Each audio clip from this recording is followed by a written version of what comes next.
saya Geometri Transformasi Program Studi Pendidikan Matematika Universitas Negeri Padang. Kami akan menyampaikan materi tentang rotasi atau pertukaran. Kami yang beranggotakan saya sendiri, Aisyah Agustin, dengan NIM 21029060 dan rekan saya Fitriani Rahma Putri dengan NIM 21029040. Dan saya Fanisha Najla dengan NIM 2102948. Selamat menyaksikan. Baiklah, pada materi pertama kita akan membahas tentang definisi rotasi. Sebelum kita masuk ke definisi rotasi, pada rotasi kita harus mengenal atau harus mengetahui dulu apa itu sudut berarah. Karena di dalam rotasi adanya sudut berarah. Sebuah sudut berarah adalah suatu sudut yang salah satu kakinya ditetapkan sebagai kaki awal dan kaki akhir lainnya sebagai kaki akhir. Di sini saya memiliki dua sinar garis, yaitu BA dan sinar garis BC akan menghasilkan suatu sudut di titik D. Jika kita asumsikan pertama, yaitu ada kaki awalnya di sinar garis BA, maka dari kaki akhirnya akan di sinar garis BC, maka akan menghasilkan sudut berarah ABC. Nah, yang kedua, jika kaki awalnya adalah sinar garis BC, maka kaki akhirnya akan di sinar garis BA. Dari itu maka akan terbentuk sudut berarah CBA. Sudut ABC, sudut berarah ABC tidak sama dengan sudut berarah CBA. Dikarenakan adanya dua orientasi ganda, yang mana yang pertama ada orientasi ganda yaitu jika besaran sudut berarah ABC sama dengan sudut berarah sudut ABC apabila orientasi ganda BAC adalah positif. Jika sudut berarah ABC, maka akan berorientasi ganda yaitu BAC. Jika karena titik awalnya adalah di titik A dan diakhirkan dengan titik C, maka akan berlawanan dalam jam, maka akan menghasilkan nilai positif. Dan jika besar sudut berarah ABC sama dengan negatif, besar sudut ABC apabila orientasi ganda BAC adalah negatif. Nah, jika kita memiliki sudut berarah CBA, maka akan berorientasi gandanya itu adalah BCA. Maka karena sudut awalnya di titik awalnya di titik C dan berakhir dengan titik A, maka rotasinya akan searah dengan jam dan akan memiliki nilai negatif. Nah, selanjutnya saya akan membahas mengenai definisi rotasi, yang dimana terdapat definisi yang disebutkan andaikan A sebuah titik dan theta sebuah bilangan yang memenuhi theta lebih kecil dari 1, lebih besar dari 180. Sebuah rotasi mengelilingi A adalah sebuah padanan rotasi theta di titik A sama dengan V. V ditentukan sebagai berikut. Yang pertama ada rotasi titik A di titik A dengan derajat theta akan menghasilkan A. Dan jika P tidak sama A, maka rotasi titik P terhadap titik A dengan derajat theta akan menghasilkan P aksen. Sehingga besar sudut berarah PA P aksen sama dengan theta dan panjang AP sama dengan panjang AP aksen akan sama dengan AP. Ini saya memiliki contoh rotasi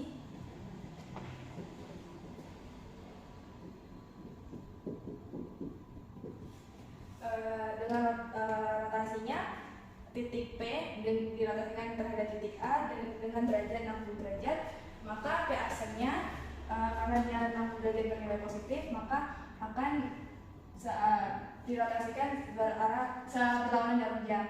Maka titik P aksennya berada di sini dengan syarat AP sama dengan panjang AP aksen, maka besar sudut berarah P aksen sama dengan 60 derajat. Nah, selanjutnya ada contoh kedua, yaitu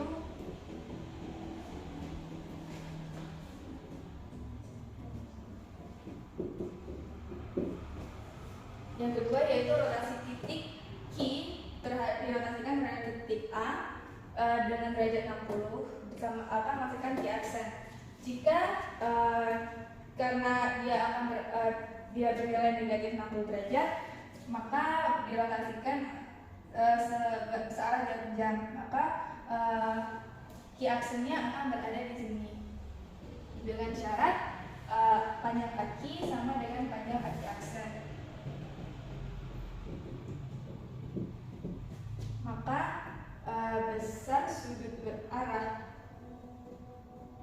key aksen sama dengan negatif 60 derajat.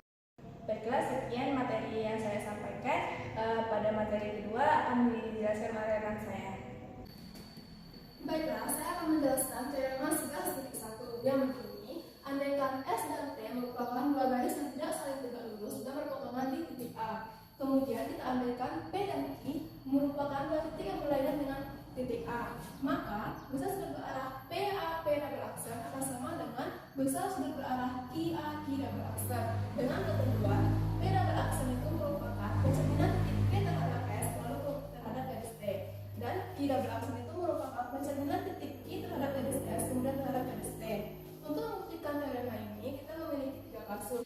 Baiklah, untuk kasus yang pertama, P Q itu terletak pada garis S. Di sini dapat kita lihat bahwa titik P dan titik Q itu terletak pada garis S.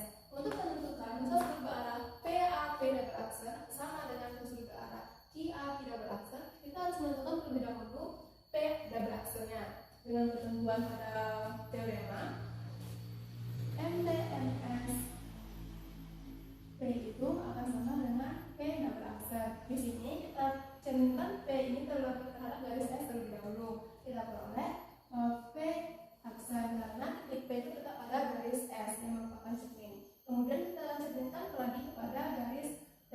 T dicerminkan terhadap garis T akan menghasilkan P double aksen. Jarak antara P ke garis T itu akan sama dengan jarak P double aksen ke garis T. Begitupun dengan Q.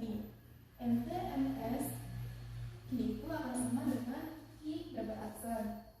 Q itu kita cerminkan terhadap garis F, kita peroleh Q aksen. Kemudian kita cerminkan lagi terhadap garis T, kita peroleh Q double aksen. Setelah itu, pencerminan titik A terhadap garis S, kemudian terhadap garis T itu kita peroleh A double aksen, yang mana A double aksen itu akan sama dengan A. Setelah itu dapat kita lihat bahwa PQA itu terletak pada satu garis yang sama, yaitu garis S.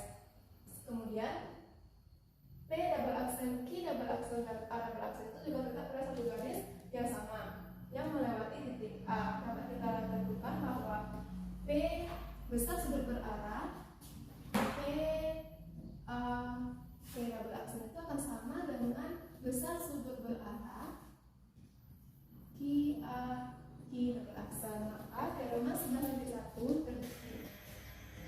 Baiklah, kita masuk kepada kasus yang kedua, yang mana titik P itu bukan terletak pada garis S. Di sini dapat kita lihat bahwa titik P terletak di luar garis S.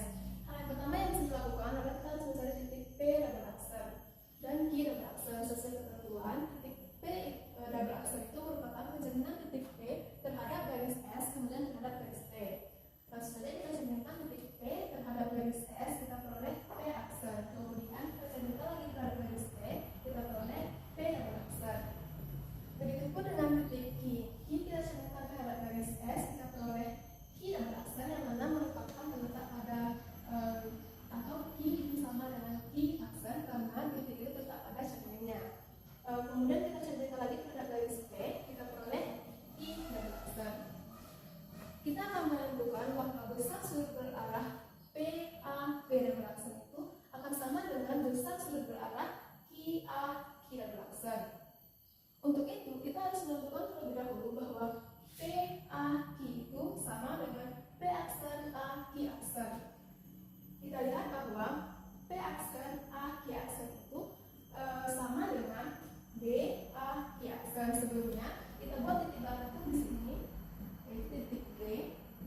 tadi bahwa P double aksen itu merupakan wujudnya titik P terhadap garis S kemudian terhadap garis T. Kita tentukan bahwa titik P ini kita cerminkan terhadap garis S, kita peroleh P aksen, kemudian kita cerminkan lagi terhadap garis T, kita peroleh P double aksen. Begitupun dengan titik I. Titik I akan kita cerminkan terhadap garis S, kita peroleh I aksen. Kemudian I aksen ini akan kita cerminkan lagi terhadap garis T, kita peroleh I double aksen. Untuk mempermudah nantinya dalam penjelasan urusan sebelumnya, kita tambahkan beberapa titik pada garis S ya. Kita misalnya sebagai titik B dan titik C. Untuk menentukan bahwa P double aksen itu akan sama dengan besar sudut berarah Q double aksen, kita harus menentukan terlebih dahulu bahwa besar sudut berarah Q sama dengan besar sudut berarah P double aksen Q double aksen. Kita peroleh bahwa besar sudut berarah P itu akan sama dengan besar sudut berarah Q aksen AB, kita kurangkan dengan P aksen AB, kita peroleh Q aksen AB. Kemudian untuk besar sudut berarah CAP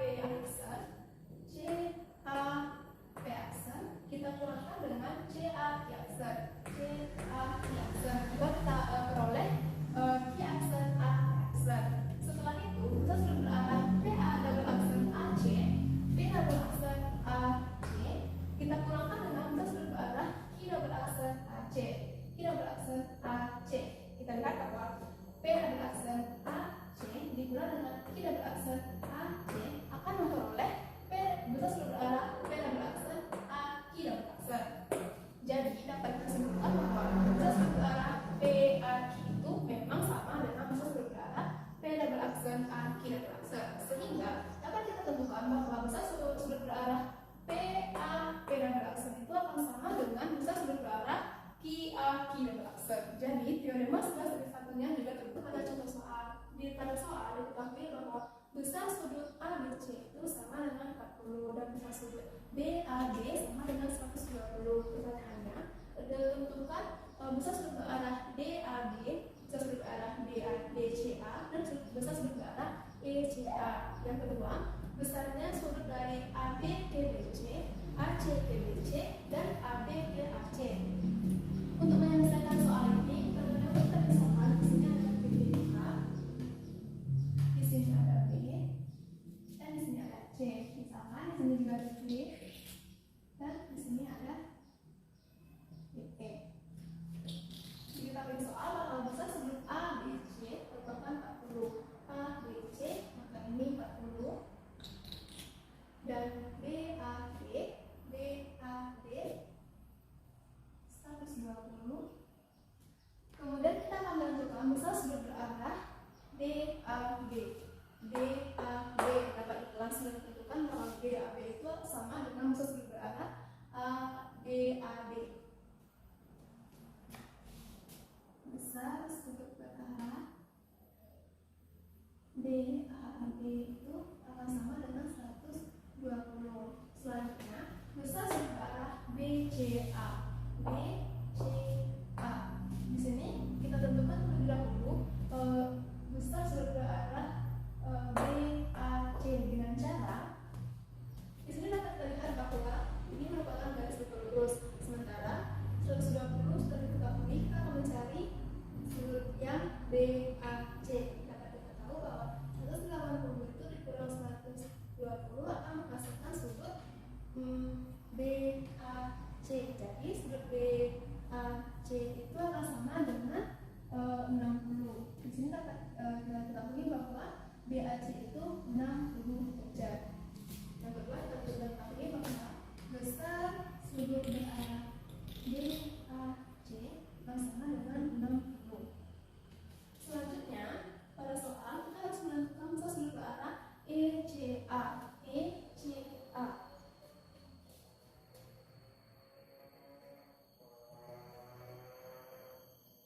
Sebelum menentukan sudut berarah ECA, kita harus menentukan terlebih dahulu besar sudut dari BCA.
AB VAC, AB AC, AB AC, maka arahnya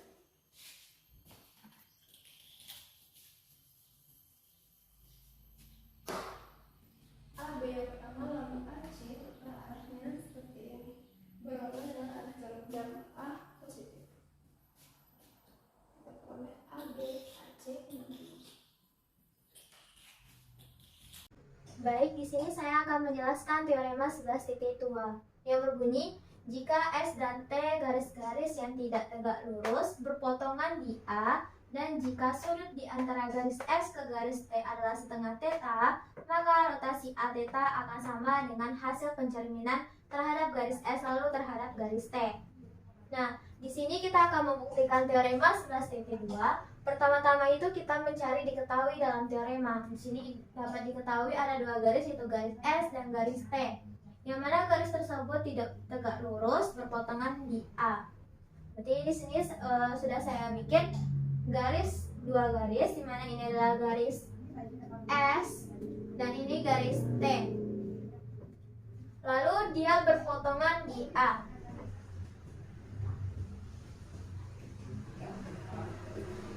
Dia berpotongan di titik A, di mana garis itu tidak tegak lurus. Lalu, jika sudut di antara garis S ke garis T adalah setengah theta, berarti sudutnya itu berada di sini. Setengah theta. Dia berarah lawan arah jarum jam. Kenapa? Karena dia itulah positif, setengah theta sudutnya. Maka kita akan buktikan hasil rotasi A theta akan sama dengan hasil pencerminan S lalu pencerminan terhadap garis T. Nah, pertama kita andaikan sebuah titik P tidak sama dengan A dan titik K tidak sama A pada garis S. Karena P tidak sama dengan A dan K tidak sama dengan A, berarti titik P dan titik K boleh terserah berada di garis S. Kalau misalkan garis P terletak di bagian sini dan titik K-nya berada di bagian sini.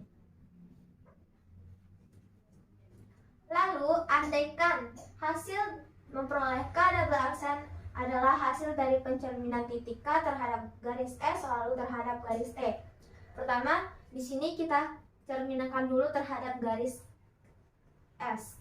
Nah, titik K kita cermin terhadap garis S, maka hasil bayangan tersebut berada di titik K juga.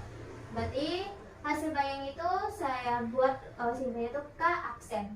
Maka titik K akan sama dengan titik K aksen. Kemudian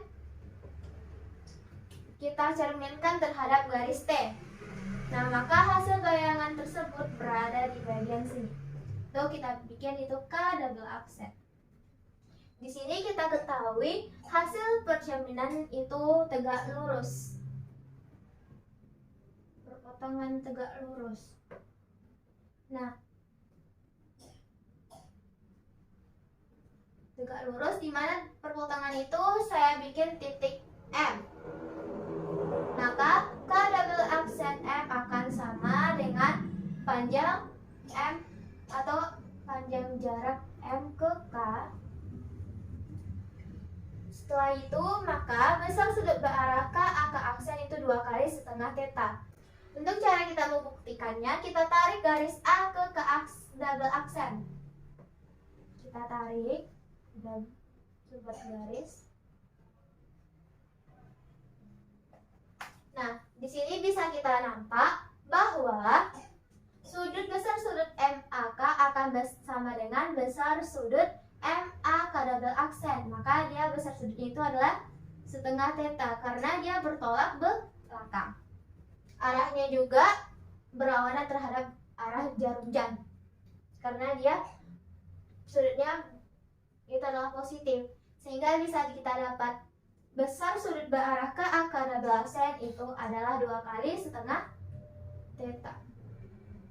Jadi dia adalah sudutnya adalah theta. K double aksen.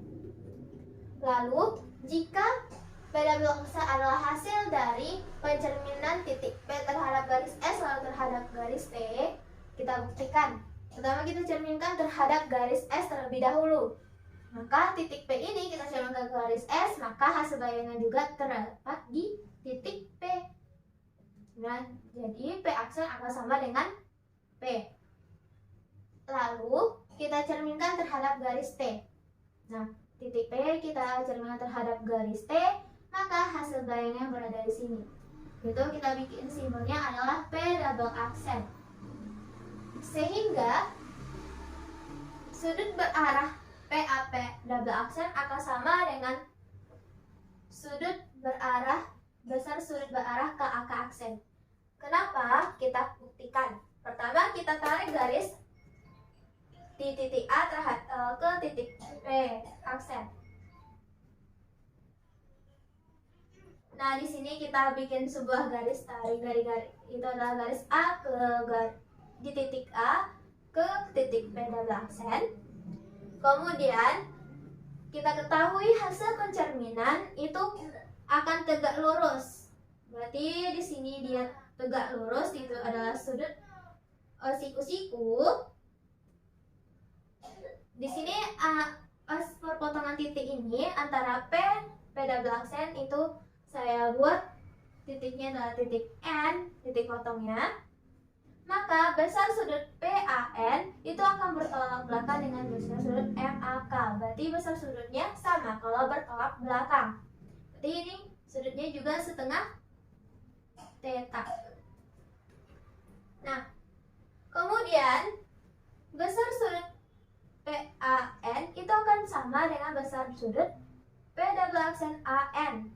Nah, di sini berarti akan ditambah juga setengah theta. Di mana setengah theta itu adalah sudutnya positif, maka arahnya berlawan jarum jam. Sehingga bisa kita dapat ketahui besar sudut berarah PA P double aksen adalah theta, karena 2 kali dari setengah theta. Jadi PA P double aksen itu sudutnya theta, dan KAK double aksen juga besar sudutnya adalah theta. Sehingga bisa kita dapat buktikan bahwa besar sudut berarah PA P double aksen akan sama dengan besar sudut berarah KAK double aksen, yang mana itu sama dengan theta. Selanjutnya, berhubung A double aksen adalah hasil dari pencerminan titik A terhadap garis S lalu terhadap garis T. Nah, di sini kita buktikan dulu hasil pencerminan tersebut. Pertama, kita cerminkan dulu titik A terhadap garis S, sehingga hasil bayangan tersebut berada di titik A juga. Kita buat A aksen, jadi titik A akan sama dengan A aksen. Lalu kita cerminkan terhadap garis T. Titik A kita cerminkan terhadap garis T, maka hasil bayangannya tetap di titik A. Sehingga kita dapat ketahui bahwa titik A akan sama dengan titik A aksen akan sama dengan titik A double aksen. Dan berhubung pencerminan terhadap garis S lalu terhadap garis T adalah sebuah isometri, di mana kita ketahui isometri tersebut adalah mempertahankan jarak atau mengawetkan sudut, besar sudut. Nah, di sini dia mengawetkan jarak dan mengawetkan besar sudut, maka bisa kita dapat hasilkan bahwa PA akan sama dengan P double aksen dan A double aksen. Itu P double aksen, A double aksen akan sama dengan PA, atau PA akan sama dengan P double aksen, A double aksen.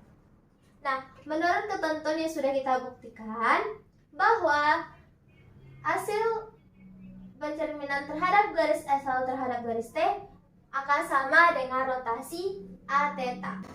Baik, selanjutnya itu menurut teorema yang sudah dibuktikan, yang sudah kita buktikan, komposit dua refleksi terhadap dua garis yang berpotongan tidak tegak lurus adalah sebuah rotasi dengan kedua garis itu sebagai pusat. Nah, kan kita sudah membuktikan bahwa kita dapat rotasi A theta akan menghasilkan sama dengan hasil bayangan pencerminan terhadap garis S lalu terhadap garis T. Nah, di sini kita buktikan kembali Di sini bilangnya ada dua garis yang berpotongan tidak tegak lurus. Berarti ada dua garis yang berpotongan tidak tegak lurus. Di sini dua garis itu saya misalkan ini adalah garis S, ini garis T. Nah, di sini ada komposit dua refleksi terhadap dua garis. Berarti hasil dua kali refleksi terhadap satu titik terhadap dua garis di satu titik. Yang mana misalkan kita ini misalkan ada sebuah titik, itu adalah titik P. Nah, maka kita akan cerminkan terhadap garis S lalu terhadap garis T. Pertama kita cerminkan terhadap garis S. Maka akan menghasilkan bayangannya tetap di titik P. Yaitu kita simbol P aksen. Jadi titik P akan sama dengan titik P aksen. Lalu kita cerminkan lagi terhadap garis T. Kita cermin terhadap garis T, maka dia akan menghasilkan P double aksen. Kita cerminkan, maka bayangnya ada di sini. Nah, di sini antara dua garis ini yang berpotongan yang tidak tegak lurus, itu saya berikan titik potongnya itu titik A. Nah, dibilangnya komposit dua refleksi terhadap dua garis yang berpotongan tidak tegak lurus adalah sebuah rotasi. Nah, sebuah rotasi dengan cara kita misalkan bahwa di sini adalah sudutnya itu adalah setengah theta. Ini adalah setengah theta. Maka kita bisa dapat ketahui ini sudutnya juga setengah theta.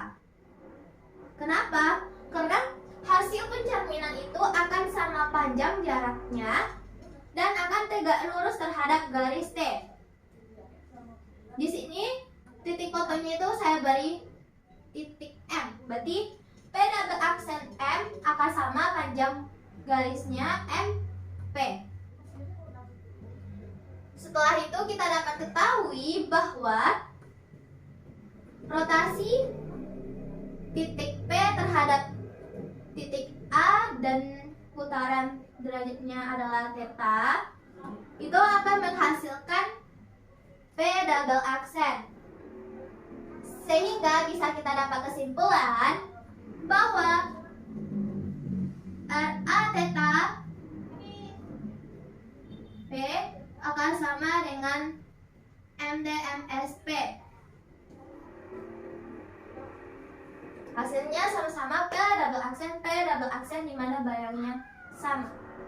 Sehingga kita bisa dapat simpulkan bahwa komposit dua refleksi terhadap dua garis yang berpotongan tidak tegak lurus bersesuaian dengan rotasi dengan putaran sejauh theta dengan kedua garis itu sebagai pusatnya, di mana pusatnya itu di titik A, yaitu perpotongan terhadap dua garis itu.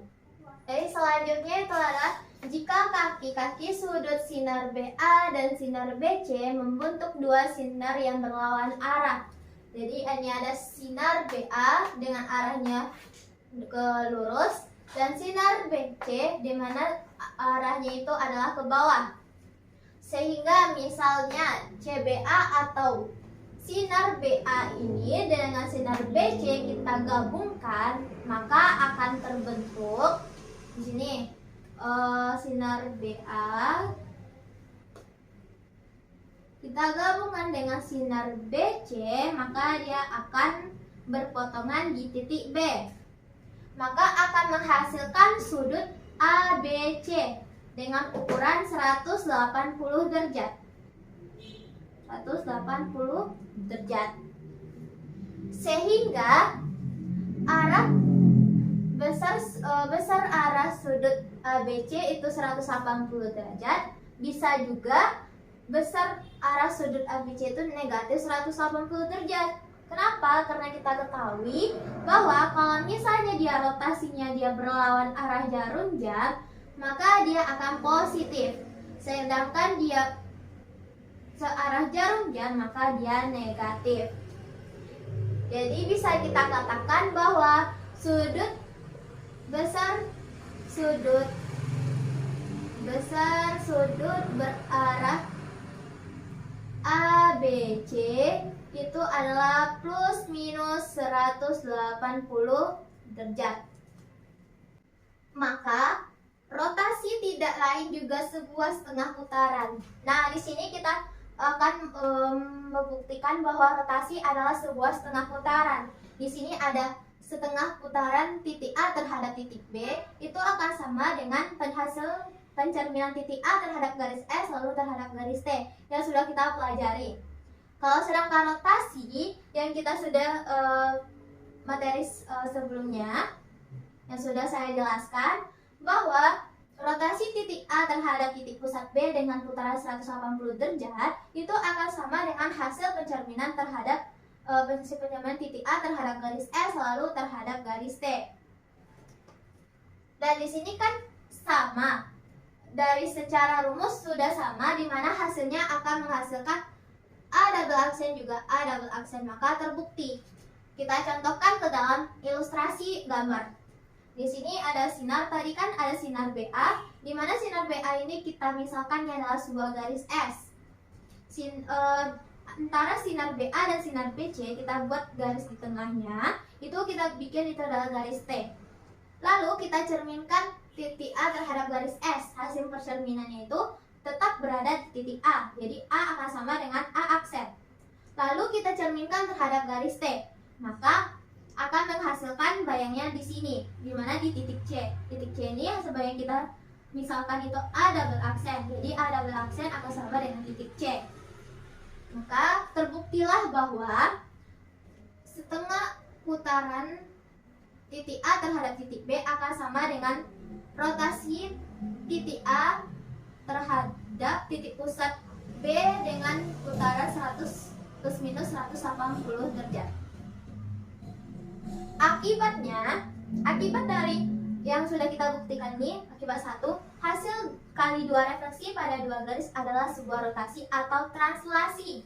Nah, di sini kan kita udah hasil 2 kali pencerminan. Di sini hasil pencerminan pertama, di sini hasil pencerminan kedua. Itu sesuai dengan sebuah rotasi. Di mana kita dapat lihat di sini rotasi titik A terhadap titik pusat B dengan putaran plus minus 180 derajat akan sama dengan hasil pencerminan titik A terhadap garis S lalu terhadap garis T, di mana dia terbukti, yaitu A double aksen sama dengan A double aksen. Akibat 2-nya, rotasi adalah isometri langsung. Nah, kita ketahui isometri langsung ini adalah di mana isometri itu adalah mengawetkan jarak. Di sini dia mengawetkan jarak dan mengawetkan sudut. Kalau sedangkan isometri langsung itu adalah mempertahankan orientasinya, di mana orientasinya itu adalah positif, maka hasil pemetaannya juga hasilnya positif, di mana dia arahnya itu berlawan arus jam. Sedangkan untuk dia negatif, maka hasil pemetaannya juga negatif. Kenapa? Karena hasil putarannya itu adalah hasil putarannya itu searah jarum jam. Maka terbuktilah bahwa dia adalah rotasi isometri langsung. Baik, sekian penjelasan dari saya. Kita akan masuk ke dalam contoh soal.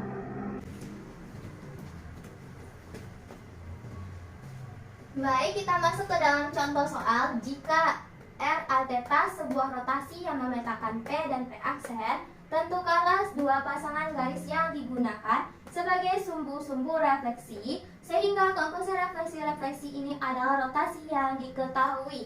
Nah, di sini dalam contoh soal ini udah diketahui ada rotasi A theta. Berarti rotasi dengan pusat di A sebesar theta. Lalu sebuah rotasi itu yang memetakan titik P dan P aksen. Berarti ada titik P, saya bikin titik P-nya berada di sini, dan titik P aksen. Nah, untuk membuat putarannya sebesar theta, itu kita tarik garis dari titik A ke P aksen. Kita tarik sebuah garis dari titik A ke P aksen. Lalu kita tarik juga titik A ke titik P. Tarik sebuah garis dari titik A ke titik P. Nah, berarti dari titik A ke titik P. Lalu tadi kan rotasinya sebesar theta, berarti besar sudut PAP aksen itu adalah theta. Sini, tentukanlah dua pasang garis yang digunakan sebagai sumbu-sumbu refleksi sehingga komposisi refleksi ini adalah rotasi yang diketahui. Maka kita andaikan dulu sebuah garis S itu akan sama dengan garis AP. Jadi garis AP ini adalah sebuah garis S. Terus T garis bagi PAP aksen. Berarti T itu merupakan garis bagi terhadap sudut PAP aksen. Kita bikin garis T. Itu adalah garis bagi PAP aksen. Nah, di sini berarti otomatis adalah garis T. Ini adalah garis T. Setelah itu, andaikan besarnya sudut dari S ke T, nih, dari garis S ke T itu adalah setengah theta. Nah, ini adalah setengah theta. Maka di sini juga setengah theta. Kenapa dia setengah theta? Karena kita ketahui bahwa besar sudut PAP aksen itu adalah theta dan sudut dari garis S ke garis T setengah theta, maka dari garis T ke garis AP aksen ini sudutnya sebesar setengah theta juga. Hasil dari pengurangan theta dikurang setengah theta. Atau bisa kita ketahui juga ini karena hasil pencerminan dua kali terhadap garis S lalu terhadap garis T. Jadi pencerminan titik P terhadap garis S, pertama itu hasil bayang juga P aksen, P double aksen. Setelah itu kita bayangkan lagi, kita cerminkan lagi terhadap garis T. Maka hasilnya itu adalah P aksen. Maka hasil pencerminan titik P terhadap garis S lalu terhadap garis T itu adalah P aksen. Lalu kita rotasikan A theta, rotasikan titik P terhadap A theta. Nah, ini adalah pusatnya rotasi. Titik P ini kita rotasikan sebesar setengah theta, sebesar theta, maka hasil bayangnya juga itu P aksen. Nah, theta. Berarti dia P aksen. Sehingga bisa kita dapat buktikan bahwa RA theta akan sama dengan hasil pencerminan garis terhadap garis S lalu terhadap garis T. Lalu kita andaikan garis U merupakan sama dengan garis AP aksen. Berarti ini adalah sebuah garis U juga. Itu garis dari AP aksen. Ini adalah garis U. Dan V sebuah garis yang melalui titik A. Berarti kita bikin sebuah garis yang melalui titik A. Sini kita bikin garis yang melalui titik A. Itu adalah garis V. Sehingga besar sudut dari U ke V adalah setengah theta. Nah, kenapa dari sudut antara garis U ke V itu setengah theta? Karena di sini kita buktikan bahwa rotasi A theta akan sama dengan hasil pencerminan U ke V. Kita buktikan dengan cara mencerminkan titik P aksen terhadap garis U lalu terhadap garis V. Nah, pertama hasil bayangan dari titik pencerminan titik P aksen terhadap garis U itu berada juga di sini dengan kita simbolkan R. Jadi P aksen sama dengan R. Berarti hasil pencerminan titik P aksen terhadap U itu adalah R. Lalu kita cerminkan lagi terhadap garis V, maka hasil bayangnya berada di sini.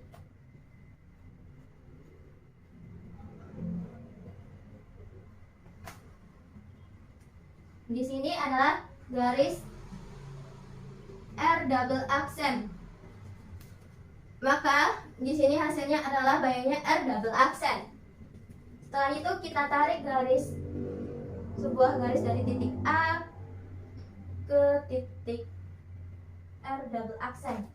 Nah, di sini kita ketahui hasil pencerminan itu maka akan mengakibatkan jaraknya sama besar dan besar sudutnya juga sama, yaitu adalah besar sudutnya tegak lurus. Dimana kita bikin simbol ini adalah titik M, berarti P aksen M itu akan besar, panjangnya jarak antara garis P aksen M akan sama dengan jarak M R double aksen. Nah, kenapa dia setengah theta? Kita lihat, kita ketahui bahwa sudut antara T ke U itu adalah setengah theta, di mana ini juga tegak lurus. Itu kita nampak bahwa ini adalah sudut bertolak belakang.